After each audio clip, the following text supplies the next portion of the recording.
हमारे बड़े बहन भाई या कजन्स हमें ये बोलते थे कि उनके पीसी के अंदर 512 MB की रैम होती थी, तो हम उनका काफ़ी ज़्यादा मजाक उड़ाते थे और टू बी ऑनेस्ट उड़ाना बनता भी था।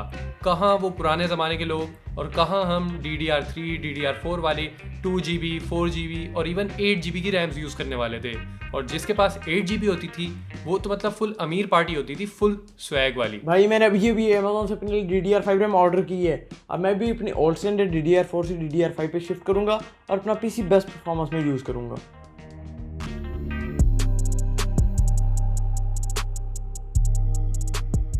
अब वैसे तो ये वीडियो ईद से पहले आनी थी, लेकिन मुझे अपना पता ही है ये वीडियो आते आते ईद भी आ जाएगी, हो सकता है ईद गुजर भी चुकी हो। तो अगर ऐसा हो चुका है तो मेरी तरफ से आप सबको बहुत बहुत ईद मुबारक। एंड आई रियली विश कि इस ईद पे जो आपको ईजी मिलेगी उन पैसों से आप अपनी मनपसंद गेमिंग पेरिफेरल्स परचेज कर पाएं। Hi guys, my name is Tashraf and welcome back to a brand new video. आज की video is all about RAMs. RAMs होती क्या हैं, इनका मकसद क्या होता है, फ्रीक्वेंसी क्या होती है, CL लेटेंसी क्या होती है, अच्छी और बुरी रैम्स में फ़र्क कैसे करती है। आज की वीडियो के अंदर मैं सारे टॉपिक्स कवर करूंगा और इसके साथ साथ हम PNY की RGB रैम्स का ओवरव्यू भी करेंगे। तो अगर आपने अभी तक सब्सक्राइब नहीं किया तो consider subscribing for more gaming and PC related content. So without further ado let's get right into the video. What is RAM? RAM is basically random access memory. अब मैं कोई कंप्यूटर की क्लास तो पढ़ा नहीं रहा कि आपको सब कुछ एक्सप्लेन करूं। अगर आप ये जानना चाहते हैं तो उसके लिए आप अपनी 9 या 10 क्लास की जो आउटडेटेड कंप्यूटर की बुक है वो खोलें और उससे पढ़ लें। समझ में कुछ नहीं आएगा, लेकिन हो सकता है आपके कंप्यूटर में नंबर ही ज़्यादा आ जाए। नहीं, ऐसा नहीं चलेगा। बेसिकली जो भी टास्क आप करंटली कर रहे होते हैं वो रैम में चल रहा होता है। जैसे ही आप उसको सेव करते हैं तो वो उसको हार्ड डिस्क में भेज देता है फॉर लॉन्ग टर्म स्टोरेज। ये है रैम की बेसिक डेफिनेशन।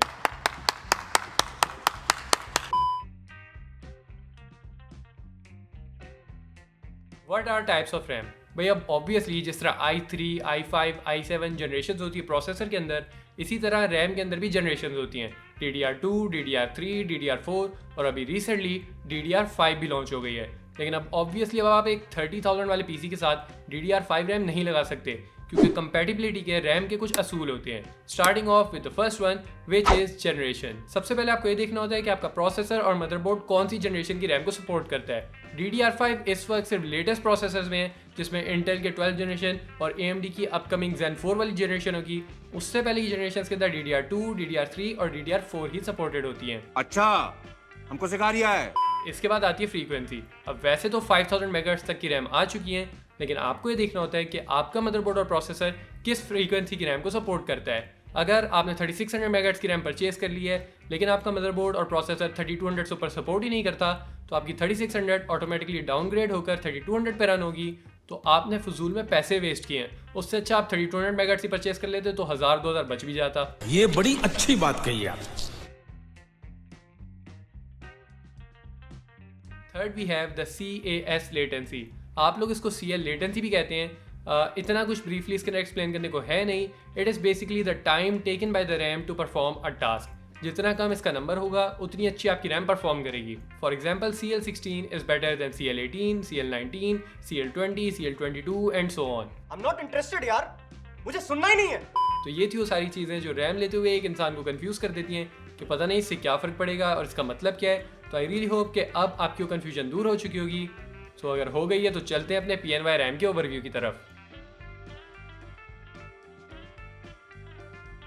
इस वक्त मेरे हाथ में जो आप देख रहे हैं, these are PNY's accelerated gaming 16GB RGB RAMs in white. आपको पता ही है कि क्योंकि ये सामान मैं अपनी वाइट बिल्ड के लिए जमा कर रहा हूँ। ये एक 16GB वाली किट है जिसके अंदर आपको 2 8GB वाले मॉड्यूल्स मिलते हैं। इसके अंदर एक 16GB वाला मॉड्यूल भी आता है, but dual channel is always preferred. Frequency की बात करें तो these RAM come in 3200 and 3600 megahertz. मेरा PC 3600 को सपोर्ट ही नहीं करता, तो इसीलिए मैंने 3200 मेगाहर्ट्ज वाली रैम परचेज़ की है। अब अगर आपका PC 3200 से कम फ्रीक्वेंसी सपोर्ट करता है तो टेंशन नहीं लेनी। आपको इसके बॉक्स के ऊपर नज़र आ रहा होगा कि ये पुरानी फ्रीक्वेंसीज़ को भी सपोर्ट करती हैं, जिसके अंदर से हमारे पास मेंशन है 2666, 2933, 3000 एक्सेट्रा। CL लेटेंसी की बात करें तो these are CL16 which is amazing. Build quality wise these are heavy and actually give a good premium feel. RGB इसकी अच्छी है और इसके अंदर आपको हर तरह का सिंक मिलता है। यानी अगर आपका मदरबोर्ड आपको सिंक करना अलाउ करता हो तो आप इसकी RGB को अपनी बाकी थीम के साथ सिंक कर सकते हैं। और सबसे मज़े की बात कि ये रैम्स ब्लैक और वाइट दोनों कलर्स के अंदर आती हैं, तो आप आराम से अपनी बिल्ड की जो थीम है उसके हिसाब से ब्लैक या वाइट चूज़ कर सकते हैं। एंड आई नो थोड़ा सा रेसिस्ट हो रहा है, तो अब इसको यहीं ख़त्म करते हैं और हम चलते हैं अपने बाकी रिव्यू की तरफ। अब मैं जिस चीज़ की बात करने वाला हूँ, this is the most important thing in this video, जो 80% लोग करना भूल जाते हैं, and that is XMP profile. जब भी आप कोई नई रैम परचेज करते हैं या अपने PC की रैम को चेंज करते हैं, तो आपकी जो नई रैम होती है वो बाय डिफ़ॉल्ट कम फ्रीक्वेंसी पे चल रही होती है, तो आपको बायोस में जाकर उसको चेंज करना पड़ता है to the highest supported frequency, जिसको कहते हैं XMP प्रोफाइल। और बहुत सारे लोग ये करना भूल जाते हैं। इसको करने का सबसे आसान तरीका ये है।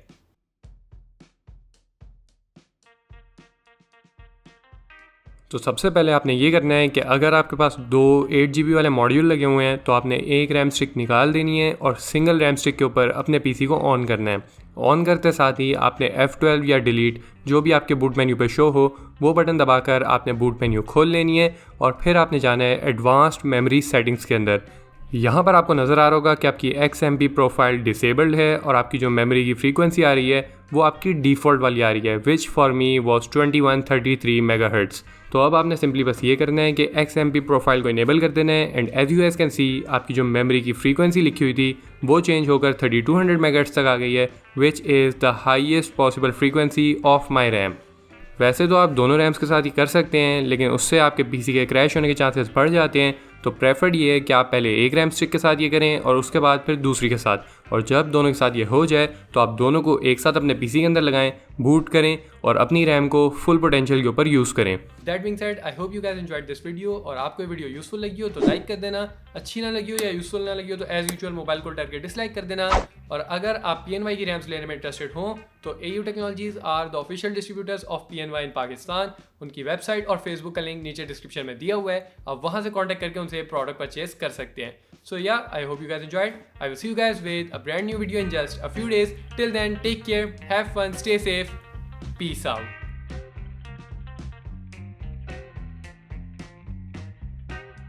हाँ भाई, this was all I could do and I'm just happy to be a part of it.